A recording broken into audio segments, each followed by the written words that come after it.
Savez-vous vraiment ce qui tue 99% des personnes après 75 ans? Non, ce n'est pas juste l'âge, comme on pourrait le croire au premier abord.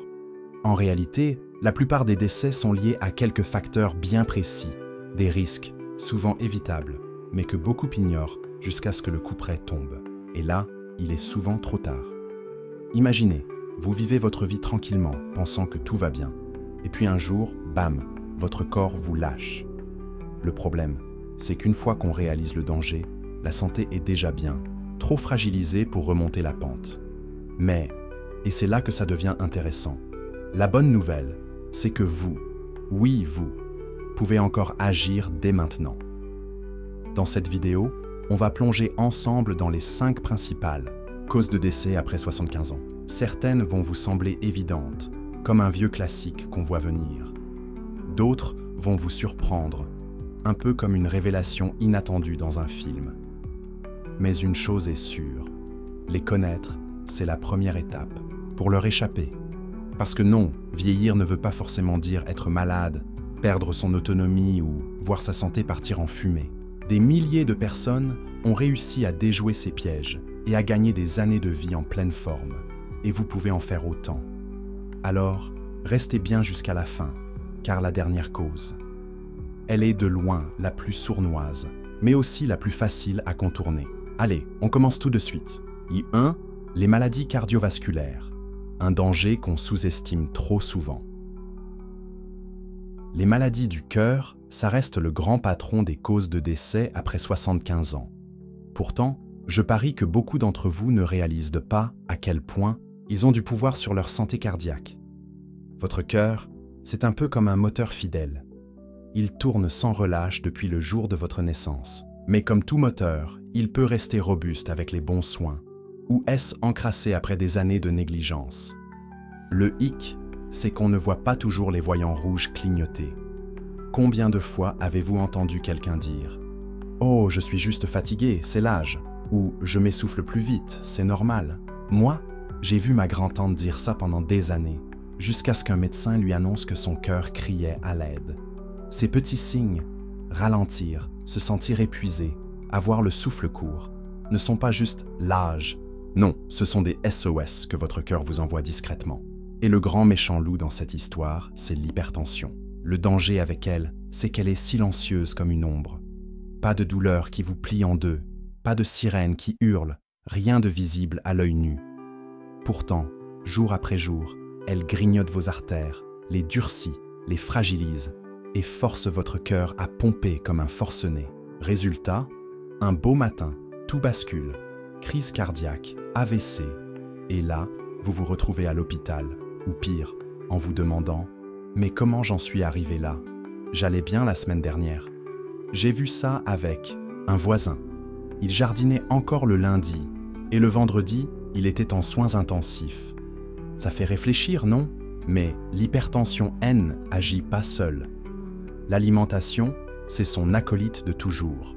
Des années à engloutir des plats industriels bourrés de sel, des fritures dégoulinantes de graisse malsaine.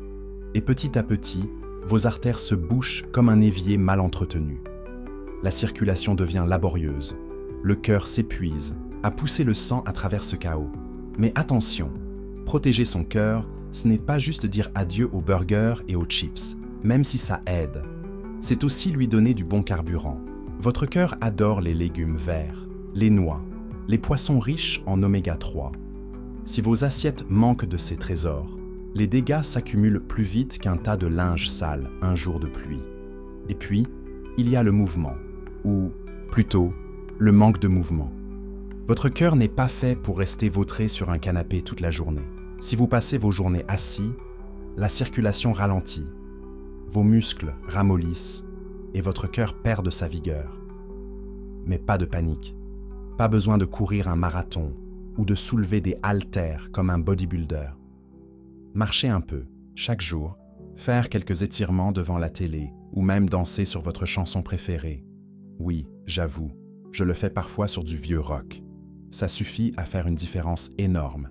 Beaucoup font l'erreur de croire que les maladies cardiaques, c'est une fatalité, un truc écrit dans les gènes ou une punition inévitable de l'âge. Mais la vérité, c'est que vos choix quotidiens, ce que vous mangez, comment vous bougez, la façon dont vous gérez le stress, ont un impact colossal. Si je devais vous laisser avec une seule idée, ce serait celle-ci. Vous avez bien plus de contrôle que vous ne l'imaginez. Et le meilleur moment pour commencer à chouchouter votre cœur, c'est maintenant. Pas demain, pas lundi prochain, mais aujourd'hui. Les chutes et blessures. Un danger qu'on ne voit pas venir après 75 ans. L'un des risques les plus graves n'est pas une maladie sophistiquée, mais une simple chute. Oui, un faux pas, un moment de vertige, un tapis qui glisse. Et en une seconde, tout bascule. Une fracture de la hanche, un choc à la tête ou même une vilaine contusion peuvent vite devenir une catastrophe. Tenez, un chiffre qui m'a scotché. Les chutes sont l'une des premières causes de décès liées aux blessures chez les seniors. Chaque année, des millions de personnes finissent aux urgences à cause de ça. Pour beaucoup, une chute, c'est le début d'un déclin dont ils ne se relèvent jamais complètement. Une fracture de la hanche, par exemple, ça peut vouloir dire des mois cloués au lit, une autonomie qui s'envole et un risque d'infection ou de complications qui grimpent en flèche. Le pire, c'est que presque tout le monde sous-estime ce danger. On se dit « moi, tomber ? Jamais !» jusqu'à ce que ça arrive. J'ai une amie dont la mère, une femme pleine d'énergie à 68 ans, a trébuché sur un fil électrique mal rangé. Résultat, une hanche cassée, 6 mois de rééducation, et elle n'a plus jamais marché comme avant. En vieillissant, notre équilibre, nos muscles, nos réflexes s'érodent doucement. Ça ne se voit pas au jour le jour, alors on ne s'en rend pas compte. Vous marchez chez vous, vous faites vos petites habitudes, et puis un jour, vous vous penchez pour ramasser un stylo, vous perdez l'équilibre, et paf. Avant, vous vous releviez avec une grimace et une blague. Aujourd'hui, ça peut être une fracture qui change tout. Et il y a pire, la peur de tomber. Après une première alerte, beaucoup commencent à se méfier. Ils évitent les escaliers, sortent moins, bougent à peine. Mais moins on bouge, plus les muscles s'affaiblissent et plus le risque de chute grimpe. Un vrai cercle vicieux. Heureusement, ce n'est pas une fatalité. Renforcer ses jambes avec des exercices simples. Travailler son équilibre. Tenez, essayez de tenir sur une jambe en vous brossant les dents, c'est un défi amusant. Et sécuriser son chez-soi, ça change la donne. Éclaircir les couloirs, poser des tapis antidérapants, ajouter une rampe solide, ce sont des petits gestes qui sauvent des vies. Un dernier truc qu'on oublie souvent, les médicaments. Certains traitements provoquent des vertiges ou de la somnolence. Si vous vous sentez vaseux en vous levant, c'est peut-être un indice. Parlez-en à votre médecin, vérifiez vos ordonnances. Moi, je me souviens d'un oncle qui a failli tomber dans les escaliers à cause d'un cachet mal dosé. Prévenir les chutes, c'est garder sa liberté. Alors, bougez, sécurisez et restez vigilant. Votre corps vous dira merci.